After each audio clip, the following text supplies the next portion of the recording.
say the name Nathaniel Colley, I mean, it's a broad question, but what comes to your mind when I say the name? Well, I know that he was the first African American attorney in Sacramento, and that says a lot.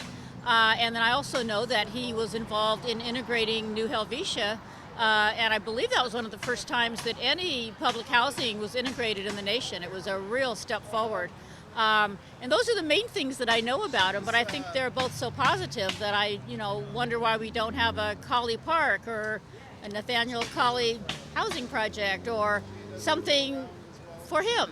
And a museum that would focus on his work and his life right here where he made such a difference would be amazing. And what a great thing for Sacramento and for his family, his legacy. Do you think this might just be one of these classic cases of this history that happened here and all over the country in these public housing projects and in federally financed, federally backed housing that were not available to African Americans? This is part of that history that's just never taught. Right, it's definitely part of the history that's never taught, and it's, even someone like me who has been mayor in Sacramento, I knew his name. I did not know, I'm not an attorney, so I don't have the legal background that some people have in terms of really knowing what his value was as an individual and what his legacy was, but I've learned a lot more since then, and I just think of the pride that the people in this community would feel, not just here at New Helvetia, but throughout the community, if we knew more about him.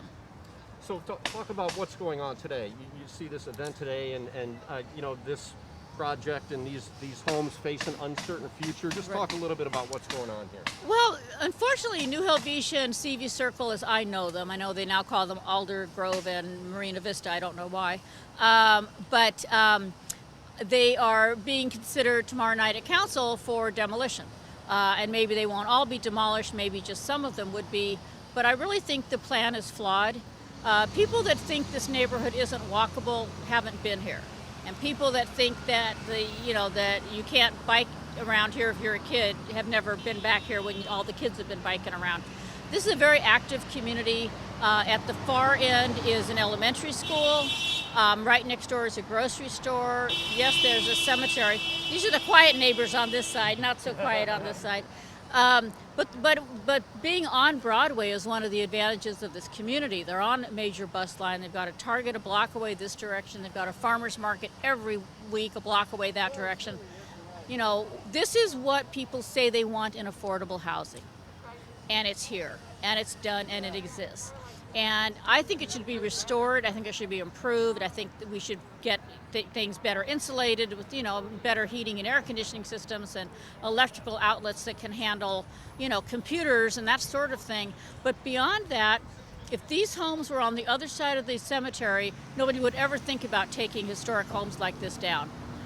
It's because they're publicly owned and because of who lives here, poor people live here, that they're being considered for demolition, and I think that's wrong. There's nothing wrong with this neighborhood that can't be improved, and I think that as we build the rest of this west end of Broadway and make improvements, having affordable housing already here is an asset and not a detriment.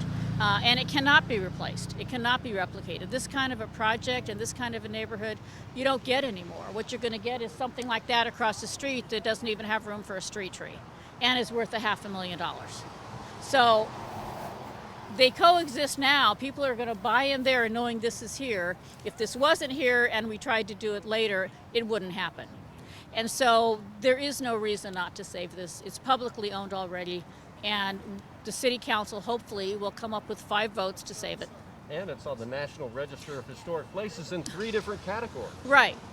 Which for some reason in Sacramento, even though we're, supposedly about history, we don't acknowledge our own history.